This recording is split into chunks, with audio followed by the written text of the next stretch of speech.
So, welcome everyone. It's lovely to see you all at this early hour, although I know it's less early for some of us. Um, this is the 5th year that Shee, the poet formerly known as Banshee Heartsong, has written a volume of verse for the Fantasy Fair and the Fairlands, verses that cover people and places. And she will be reading the poems that she's written for this year's fair. If you like these, you can go to the left end of the book table where there is a signboard, a kiosk, where you can purchase a book with lovely illustrations of this at the very reasonable price of 250 lindens. And then you will have this memento of the fair to keep for all time. And if you can, all her proceeds will go to the fair. And you can also donate to the kiosk by the stage and the kiosk by the door. You can also find links to the different films that are up for Film Fest awards outside, and you can vote for your people's choice for the film awards. So lots of ways to give us money today, but even better, we can sit and listen to Banshee read, and I'm passing the mic to her now. First of all, I want to thank all of you, Kin and Fire and Kit and I'm Callie and Safia. Thank you so much for your purchase of Songs of the Fair just now. I want to invite you to go ahead and attach the book as a HUD. It's set up for that. And you can follow along with me. I am starting kind of midway through the book at Ogham's Garden. And I also want to thank you for being here today and thank Safia and for all of those who work to make the Lit Fest portion of the fair so successful. And that would include the super talented Cassie Eldemare, who is sponsoring this event. At one point, I'm going to give a disclaimer at this point. At one point, I typed a poem from right to left and from bottom to top. And I was joking that my spell checker quit without realizing that the whole thing spun Grammarly completely out of control. And as a result of that, there are errors in this book, and I did not catch them all. So, they are there, and I will own them. I had a conversation, thank you, Simeon. I had a conversation with a friend the other day when I showed her the outfit that I was planning on wearing, and she said, oh, that's very conservative. And if you've seen me standing around and staring into space on any of the regions lately, you'll know that my skin color is rarely the same 2 days running and that I'm almost never human. So, why this today? Although I assure you that I bear no resemblance to this version of my avatar any more than when I'm wrapped in some purple or green skin. This look is conservative compared to my fantasy-based dress in Second Life, but then again, Songs of the Fair isn't something that Shee or Banshee does. It's something I do. I could never afford to donate even a small amount that the book generates. but I can use my talents and put that towards the cause. This book isn't about me. It's about all of you. It's about the administration, the world builders, the merchants of every kind, and the Fairlanders. And I am honored that I'm allowed to do this. The fair is the happiest time of year. When I'm writing fiction, I'm what's affectionately known as a pantser. I don't use an outline. But this year I got organized, and this work of poetry has an outline. It's coded. It has titles and subtitles, and at last count, it's around 122 pages long if you include all of the notes that I took when I was writing. And while I always have included the name of the regions in the poems that it was in, this year I have those works grouped by region in little mini chapters to make sure that every region was represented in a concurrent manner. If you have questions, please feel free to IM me um, or to IM Safia. I would be more than happy to answer questions that you might have. I've named this year the Year of Moons. There have been so many extraordinary EEPs across the regions, and I have found that regions filled with moons are much easier than the year that was filled with 6 regions worth of dragons. Um, and I always find it so interesting that the world builders breathe such rarefied air and are so tuned into the hive mind that themes come across regions so frequently. So, starting with Ogham's Grove, I will begin with a poem called Forgotten Gardens. Long after no one walked its paths, the garden remembered. When Ostera wakes, the door creaks open, and the blooms and leaves rouse and send their call. If some in far-off cities heard, if they were too busy to heed the magic, and they went on about their day, they felt uneasy, as if they were strangely out of place. There were no visitors, or except for the butterflies and bees and other things that creep and crawl, and they feasted, fed their stomachs on nectars and their eyes on supernatural beauty. When autumn comes, the door will close again, and the garden will sleep and dream of gardeners. Run by the river. Take my hand and come with me. We'll run by the river and look out to the sea. You'll never know. There may be ships passing by, with sails filled with winds and the gulls in the sky. There may also be boats with their fishers aboard, working together with total accord. We'll watch as the waves lick up on the shore, depositing treasures to keep in a drawer. There might be some dolphins or even a whale off in the distance, a mighty exhale. If the ocean is calm, if the sky comes to earth, mirror like reflections of beauty and worth, we'll sit side by side, looking afar, thinking the happiest thoughts in silence and awe.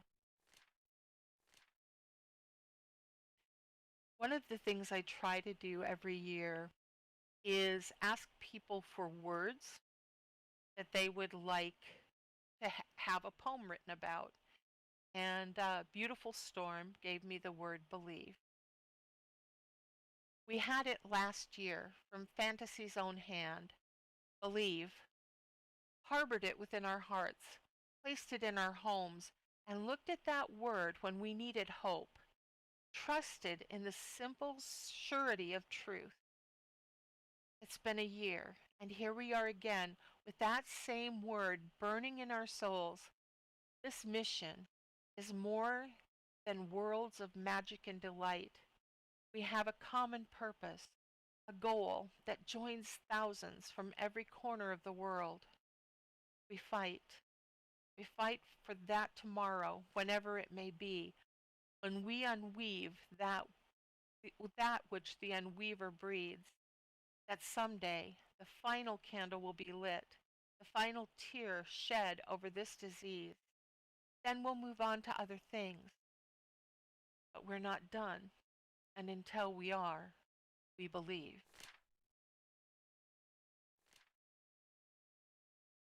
The wisdom of the yew. For 1,000 years or more, the yew tree grows, immortal really to human eyes and lives that span not many more than 60 years and 10. Tough exteriors that can withstand damage even when they burn. They produce new buds from bark and root to sprout anew even if the trunk has died. It needs no special soil to grow. It thrives where others fail to spread their branches.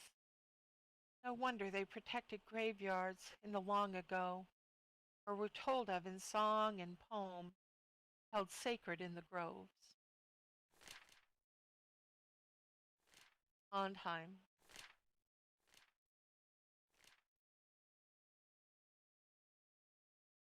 Transformation wish. When I transform, whenever that will be, to whatever I will become, I hope people will say I was kind, that no matter who someone was, I treated them with empathy and understanding, that who they were and how they believed were not a threat to me or what I believed. I hope people will say that I was honest, that they knew what I said was what I meant, and that while I may withhold some of what I know, that what I shared was truthful. I hope people will say that I was funny, because I'm hilarious. Although I also have long recognized that some people get me and other people get offended. I often find things funny when others have become tired of them. And I hope that maybe they will think that I have attained at least a little wisdom along the way, however little that may be. I hope I've made my gratitude clear, because we don't walk these lands alone, and those who walk with us share our burdens. I hope impossibly that they will understand the depth of my love for them, although I'm not quite sure how that will be accomplished.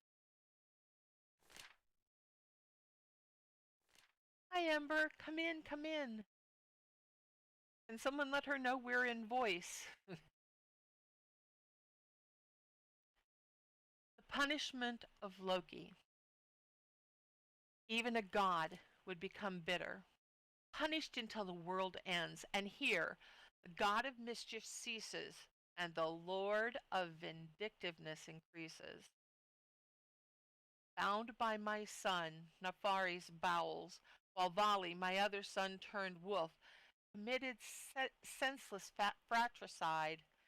Thus, one of my sons died. Pain from the hand who loves me best, my wife Sidhe, who must hold the bowl to catch the venom lest it hit my face, and in this way I am abased. The bowl feels and must be emptied, and the venom forever falls till Ragnarok.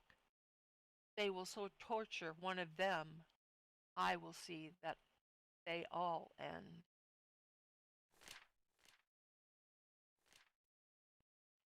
The never tolling bell.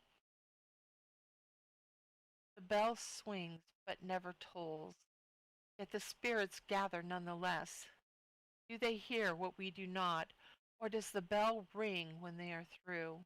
A welcome, a greeting before the dance to bring them home? Only the worthy will hear this call. Even though they step through the veil, we will remember the day they were such a part of who we were and who we will be.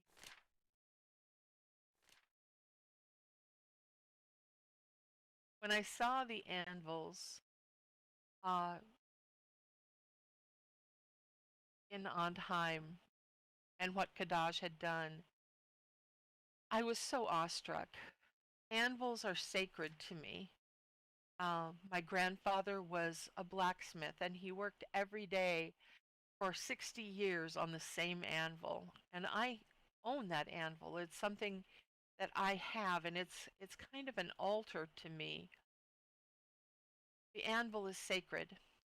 The world was forged by smiths standing over an anvil in the heat, transforming metal into magic. Don't laugh.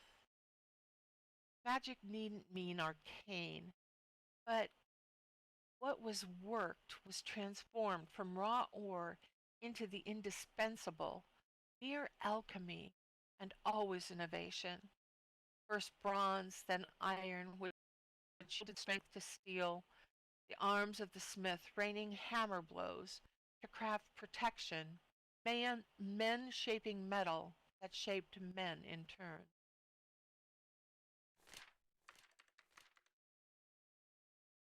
Plankborough Harbor. Pirate's Den. Avast! You're here under a pirate's truce, so sheathe your swords and blunderbuss. There's treasure here, but no looting find or do. Come spend your silver and your gold, pieces of 8 or rare doubloons, guilders or guineas, whatever lines your purse will trade. Matey, whether you walk free or there's some bounty on your head, this place is safe and you'll be left alone, and to yourself if that's your wish. So yo ho ho, no decks to swab, no lines or sails to mend, no seams to caulk. Walk free and enjoy this land, for it will fade, as all dreams do, into the mist it will retreat. Not today. Sing well and loud, and merry make with all your fellows. You've reached land's end. You've arrived at the pirate's den.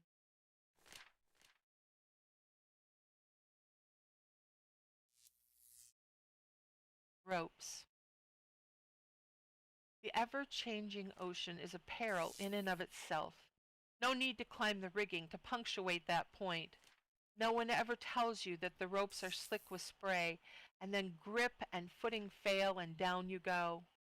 You learn to watch for wear because nothing lasts. If you're fouled in the halyards, you could be dragged from the ship and into the sea. It won't be back, for the wind will sweep you fast away, and they won't be able to mark your place, especially in the storm.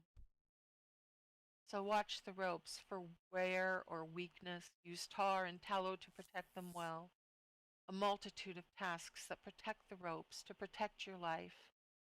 But with peril comes perfection too. Wind in your face, eyes on the horizon, the thrill of new lands and treasure.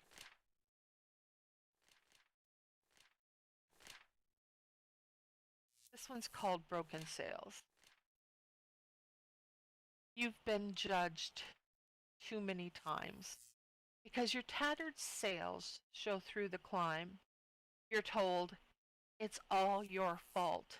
You could have, should have found a way to halt. Others sniff and laugh behind their hands at your misfortune and think themselves quite grand. But they don't know. It's a miracle you have a sail at all. The work you've done to stop a total fall.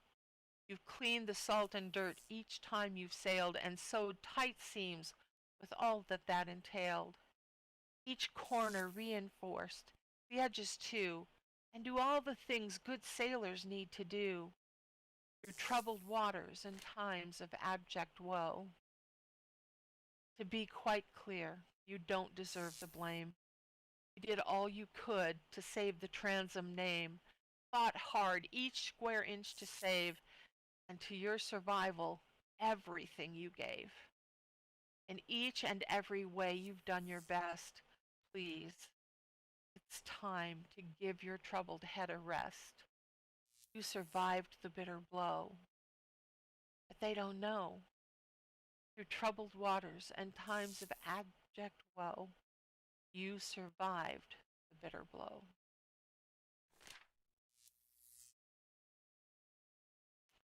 Clearing the mists. The mists will clear anon, anon, anon. Wait, my dear, for soon they will be gone. will walk along exalted starlit shores where dreams are revealed and all of them are yours. Waiting can be so very hard to do. Time goes so slowly, it creeps when we pursue. Patience is not always a virtue, but too a curse, for the discomfort may soon be at its very worst. But the mists will clear, anon, anon, anon. Wait, my dear, for soon they will be gone. All the little herrings. All the little herrings spread across the land, being held in ridicule by some big old pelicans. They sign up for adventure. They were told there was a quest, and from each school, Aisling selected the brightest and the best. They feel a bit embarrassed to be caught in just this way, hanging in the air when they'd rather swim away. But they signed the contract and served the Fairland Queen, even though they're wishing they could remain unseen. Distraction's been accomplished, but the smell is in the air. The task is to remove the herring scent because it's everywhere.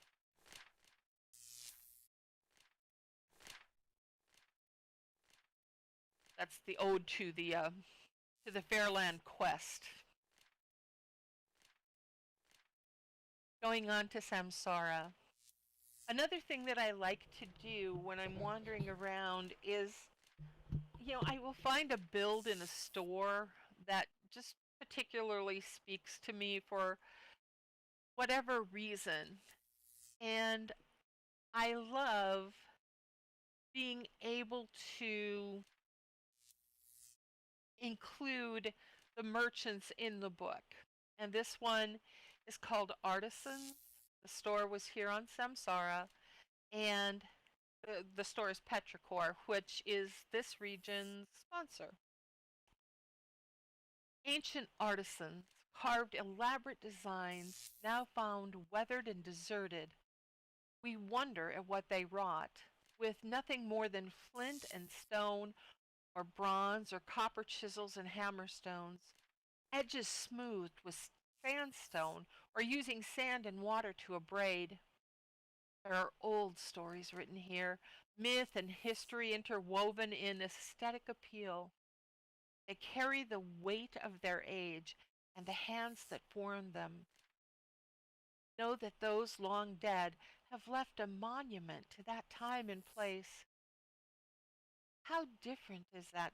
How different we are today, making things we buy and throw away. What will those 1,000 years from now find of us? What artistry is destined to survive? Or will it just be detritus and junk?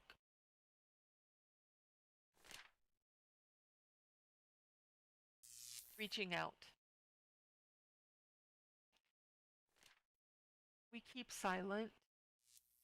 We hold our suffering close, lest someone learn what we are going through and judge our life and say we are lacking and at fault. It's killing living in your head with only fear to keep you company.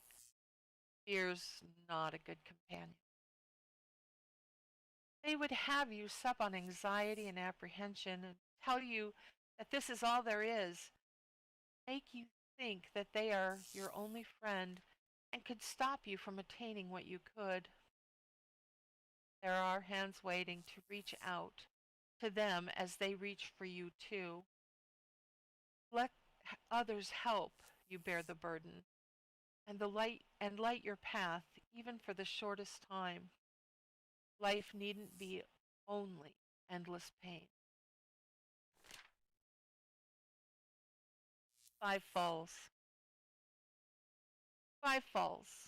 One for connection, one for strength, one for harmony, one for renewal, one for wisdom, one to see a deeper purpose, one to taste strength to endure, one to hear the sounds of inner peace, one with the clean smell of petrichor, one to touch growth and change, each diverse, but are in unity, combined to make a greater whole.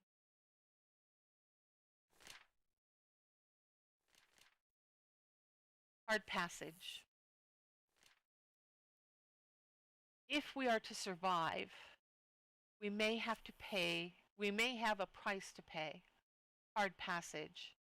Shackleton could have surrendered countless times and paid with his life. He did not. Tenzing Norgay, whose name you may never have heard, conquered Everest, but the acclaim went to Hillary. Thor Heyerdahl, to prove a point, made hard passage on the Kon-Tiki to prove the transoceanic passage could well have occurred.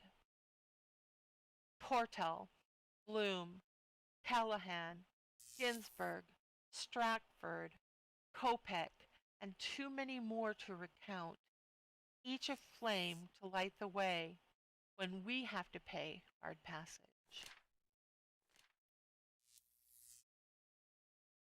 Salivia.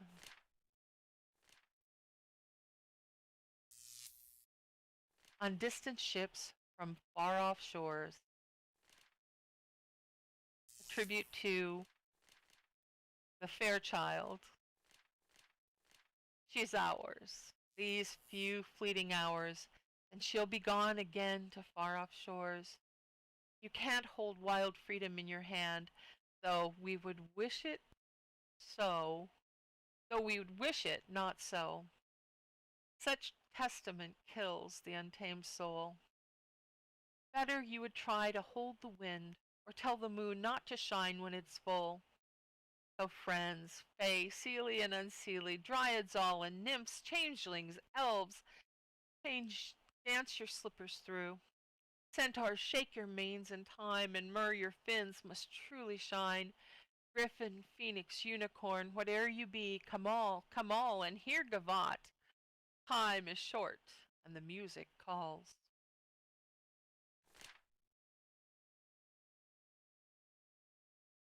As you walk the mushroom bridge,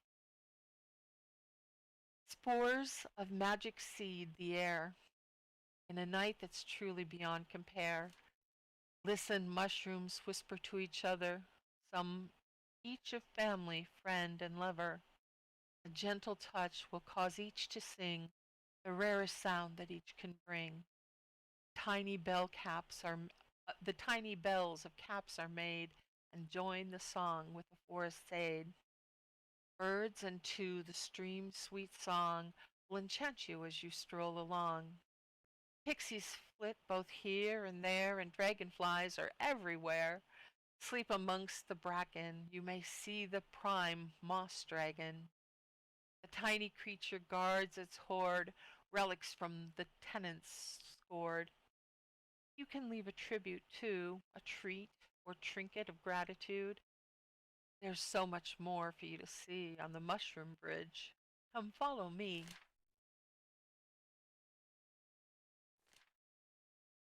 Lantern, lantern. Lantern, lantern, light the way. The day's been dark and very cruel. I don't know which way to turn, or which path might be safe and true. This is why I turn to you. Lantern, lantern, light the way. I don't have the strength to fight, and everything's dying in the blight. I have to find a glimmer in this plight. This is why I turn to you. Lantern, lantern, light the way. I need support. There was none before, but I don't want to become a chore or ask others now for more and more. This is why I turn to you. Lantern, lantern, light the way. Take me from the endless gray. Help me find the words to say. Let these things no longer weigh. That is why I turn to you. One of the things that I love about the world builders is they come with stories already built in, and I love to be able to try to build lore around what they've already done. And one of these is the Sylvan Spore Fae. Only about as big as your thumb. The Sylvan Spore Fae watches, try, tied to the stream and to strange tubes, they guard both land and forest. The hidden things of light and dark both merit tender care, and all the while they hum along with a near silent mushroom chorus. They see the spirits as they move through tree and fern and water, know when the season will come to change and when winter storms are strongest. Should you find these little beings, as elusive as they are, stop to see where their gaze falls, and you will be rewarded. Sunstone Oasis.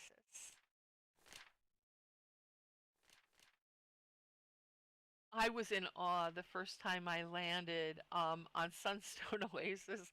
I was in the middle of a sandstorm, and I was so impressed because it was as if it were real. I was I was incredibly impressed, and then I thought, how am I going to shop in this?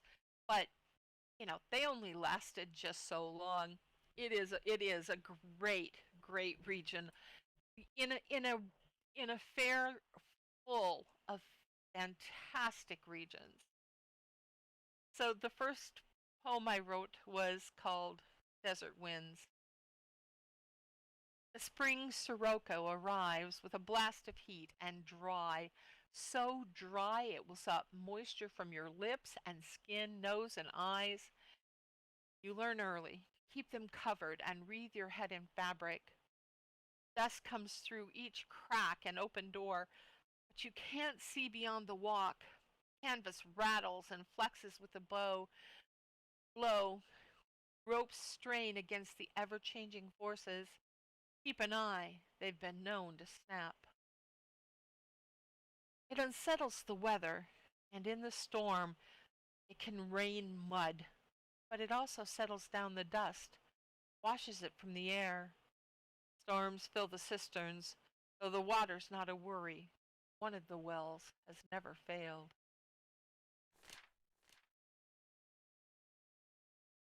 Magic Market. In the heated haze, the shimmer of unreality brings a dreamlike state where anything might be found. Artifacts from far off lands, rare talismans, and row upon row of multi-hued potions. Do you wish to buy a talking lamp?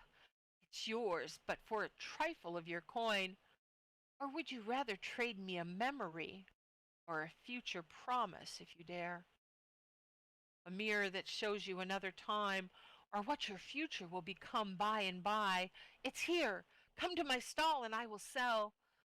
As you walk, you age, then revert, first young, then old, then young again, as you walk down the ever-changing paths.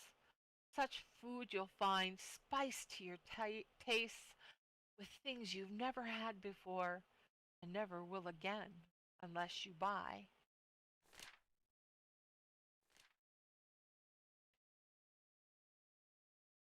I don't know how well you guys know Clover Denzo. She is among my favorite people in Second Life simply because she is so incredibly funny. We all need to remember how to play. Um, and every year she comes up with something that reminds me that we need to play. And uh, I don't know if it was 3 years ago or four. And instead of writing her poems, I would start writing her parodies of various songs. And this is a very bad parody of uh, You Don't Bring Me Flowers. And it's called I Will Bring You Flouters. I will bring you flouters? I will bring you flowers. I will meow at you every day when you come through the door at the end of the day. Now you can't wait to pet me, and you will love to hold me.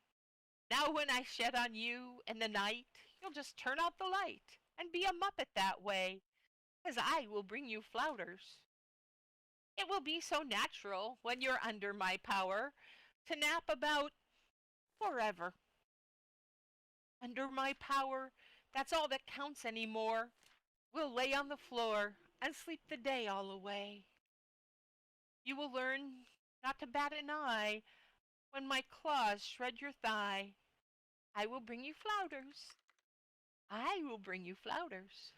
Come and take these flowers.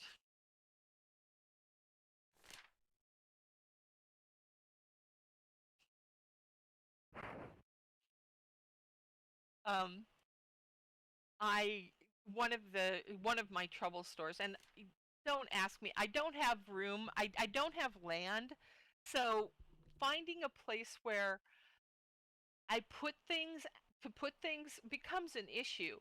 But there are some things that just make me ridiculously happy, and the dollhouses that Cassie Eldemare makes is one of those things. And this year she has a tiny little shelf of books, and you open them up and there are houses and stores and various things. And so I started thinking, so who lives in these books?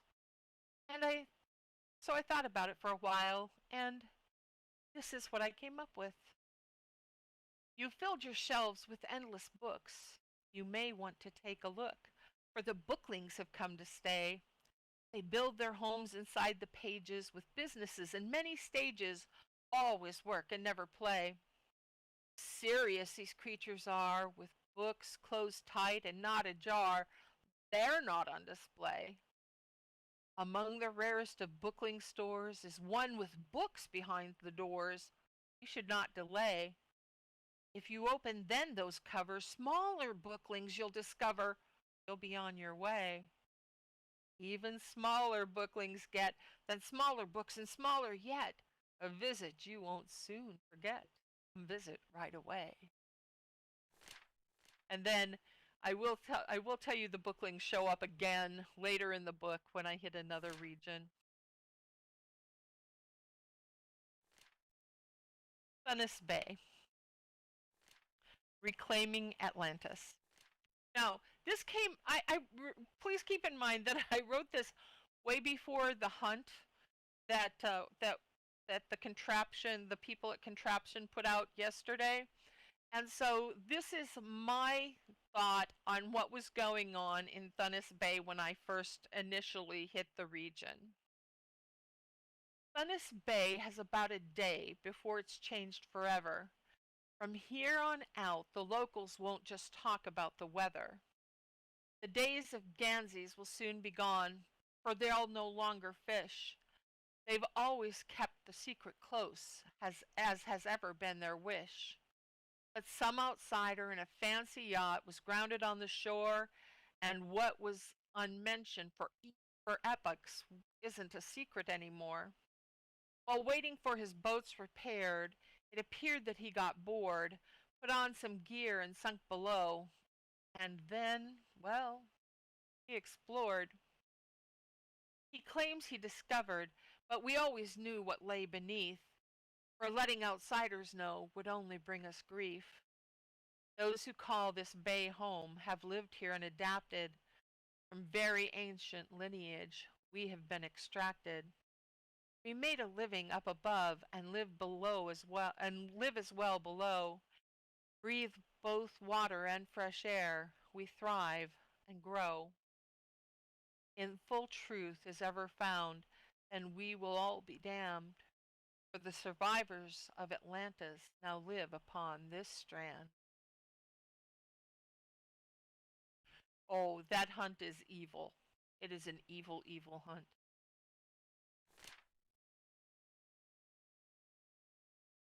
Luminescence.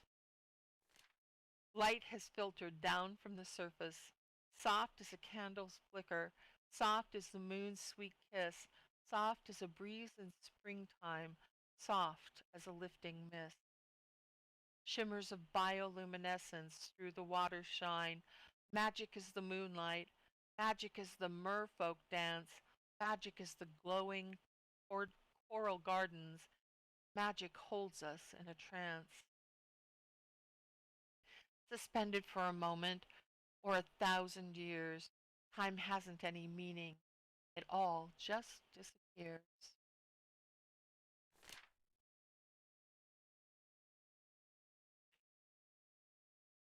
Another way that I am inspired comes from walking around regions and just watching local chat.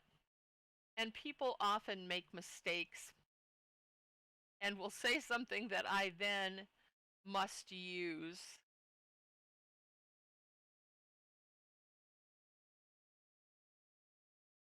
Um, have that I use. And I was walking through Thunis Bay, and Cole Marie said that she was a saint. And that's perfect for me. So, St. Cole Marie of Thunis Bay. St. Cole Marie of Thunis Bay, patron saint of crucial things. She's the guardian of forgotten names, or when your ring goes down the drains. She'll punish those who steal your pens, rewarding those who are loyal friends. She's the vanquisher of single socks, and heal those who step on Lego blocks. When you forgot while you're in a room, she champions you so you'll resume. And while she might lead us all astray, Walton canonized her anyway.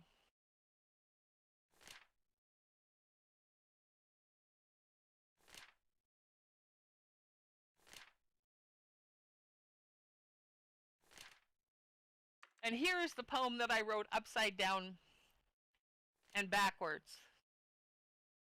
If you challenge a banshee, this is what you get. And if you are ridiculous, it's even better yet. You'll start off at the bottom and read left instead of right. You say you have a headache? I kind of thought you might. You distribute concentration first there instead of here, then seem surprised when nothing sensible will volunteer. So here's a little ditty that's meant to slow you down, presented with a curtsy, a scepter, and a crown. And this is called, that was called Distributed Concentration, or Banshee's Revenge, a poem for Scorpius Black.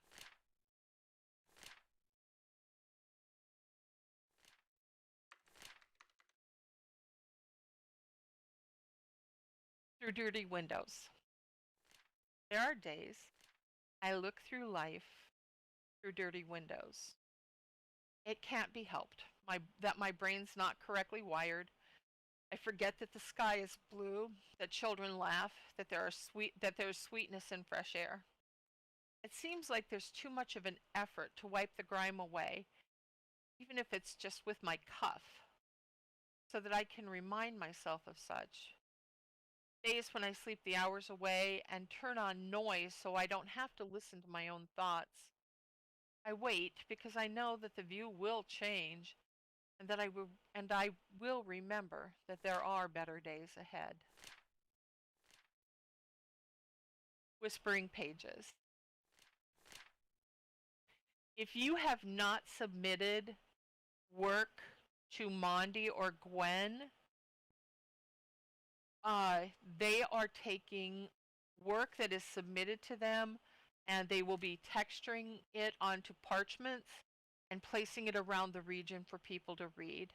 And I would strongly encourage you to um, take advantage of that.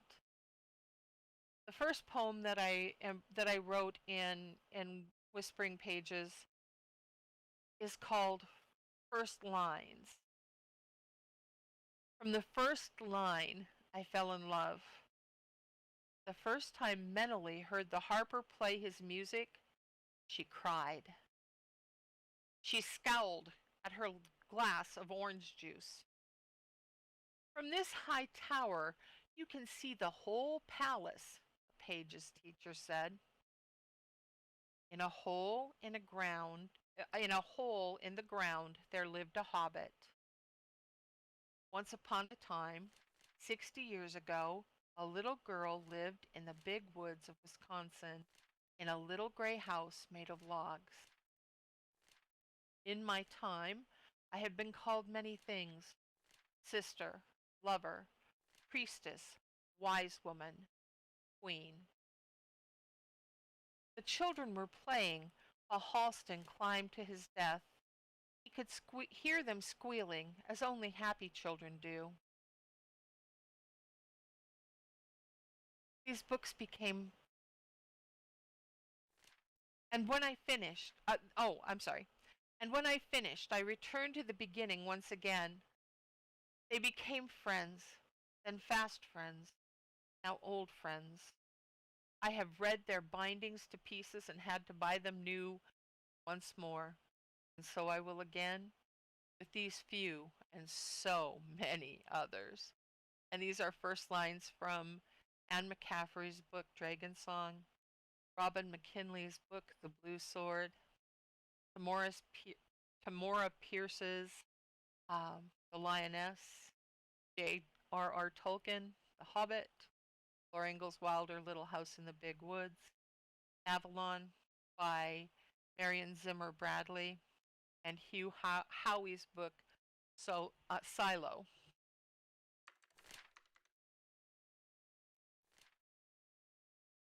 Another word given to me, this one by Old Soul Aldemar. His word was hope.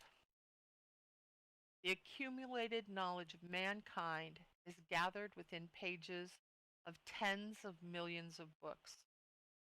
Granted, some of what we thought we knew is obsolete, replaced with what we think we know today, which will be replaced by tomorrow's thinking, and then replaced again and again until we know. To observe, to question, to study, to learn, to research, to apply, to evaluate, to reflect. This is where hope lies. This is where the answer will be found. Yes, to Mondi. Yes. Either to Mondi or to Gwen, Sweet Gwendolyn Bailey. Correct. Not Gwen Enchanted, no. Uh, Sweet Gwendolyn Bailey, the creator of the region, Whispering Pages, and the owners of Sweet Revelations. Sweet Revolutions. Alliance. If we work, and this poem is for Mondi Beaumont. She wanted the word alliance. Shee, before you get into the poem, could I ask you just to read the names of the stories again, like The Hobbit? Yes. And a bit more slowly, because several of the people are saying, I didn't get it, I missed the names. The names of the authors are actually on the texture in the book. Right. But the names of the books: Dragon Song is by Anne McCaffrey. For the record, I have read that book. I have read the two books. There's actually a trilogy, but the first two are the ones that I love the best. I have read those books apart 7 times. Robin McKinley, The Blue Sword. Another book I have read to pieces countless times. Mm. Tamora Pierce, The Lioness. J.R.R. Tolkien, The Hobbit. Little House in the Big Woods, Laura Ingalls Wilder. Mists of Avalon by Marion Zimmer Bradley. And Silo by Hugh Howey.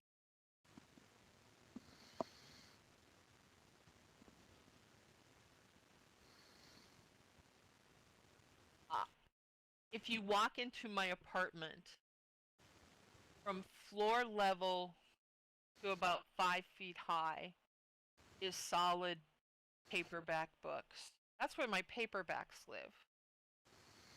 My hardcover books live the extent of my living room wall, the extent of my bedroom wall, and all through through the floor of my closet. I have more books than any person alive should, and people walk in and look and say, "Have you read them all?" And you can tell that they have been read multiple times because of the condition they're in. Yes, yes, Luna, come and live with me. I don't know where I'll put you, but you can sleep in a cupboard if you'd like. We'll just sit and read books. It'll be lovely. Okay, going on. Was that slowly enough? Did we get them? I think everyone got them. That Okay. was great. Thank you for doing that. No problem. Sorry. I started writing this. And it was just like, it was painful. It was painful to have to cut it off because there were at least 25 more books where the first lines were just like right at my fingertips, and I could do a whole book of first lines. And of course, that no, who would read that? But the next book the next poem was a word that Mondi Beaumont asked me for, and that was the word alliance. If we work together, we can get this done, for 'tis said 2 heads are better than 1. Together we'll build, each to our strengths, to create the whole, no matter the lengths. We could never be as great as on our own, besides being adrift when we are alone. Perspective enhanced by the other's unique point of view, bringing new insights for us to pursue. If new risks are taken, then that too inspires. We stand with each other, with all that requires. The whole is the greater than the sum of its parts, and that's where creativity just well may start. Alliances become friendship in time. With them new mountains we'll find and we'll climb. The dusty part is definitely right, Amber.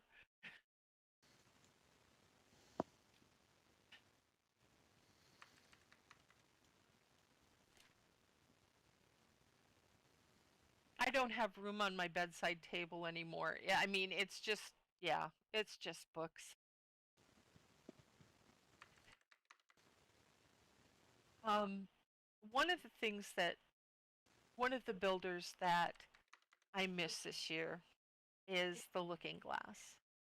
And I think this is the first fair they've missed in something like 14 years. Um, yes, they're here, but they're not world builders. And I miss the worlds that Sharni and yes, and Alicio. I it, it- no matter, I'm always gonna miss someone. It's just there are just too many people I adore. But I contacted Sharni and I said, "Give me a word," and she said the word is gallivanting, because that's what I'm going to do this time. This is the fair I'm going to gallivant. And I said, "Okay." Best watch out, she's gallivantin', seeing what there is to see, runs from place to place, find magic in each flower, stream, and tree. She's gone quite feral in her ways, can't keep the excitement from her face. She's curious to find the mysteries she knows are found in each enchanted space. Let's join her in the gallivantin', seeing all the stunning sights, watching while we cross the borders, turning sunny days to darkest nights. From Junction down to Westland shadows, best watch out, she wants to see it all. She's on a happy Fairland mission, every vista built to enthrall.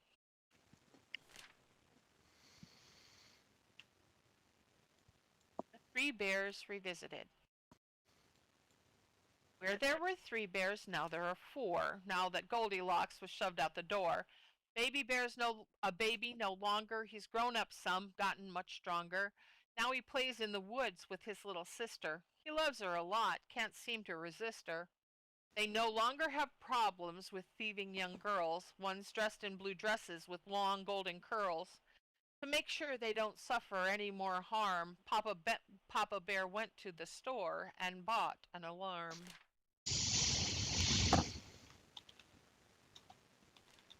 I have also claimed the dragon in Whispering Pages as my own, and I will end with this poem.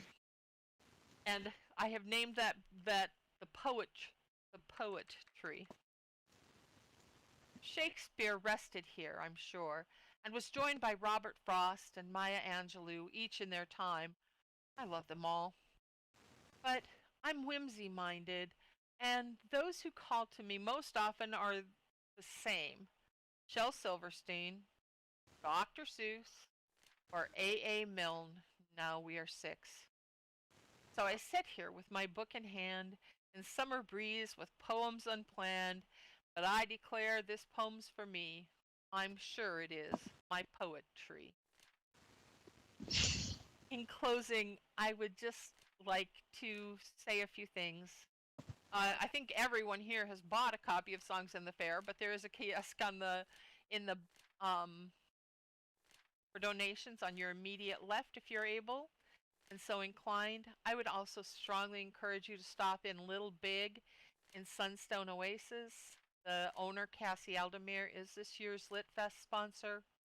And I will tell you that this year there will be a short free book called The Book After the Book, which will be released to the Fantasy Faire fan group sometime just after the fair ends.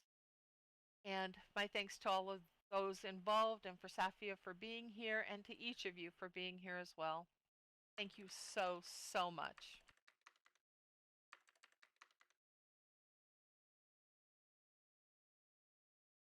Yes, I had to finish before the restarts came.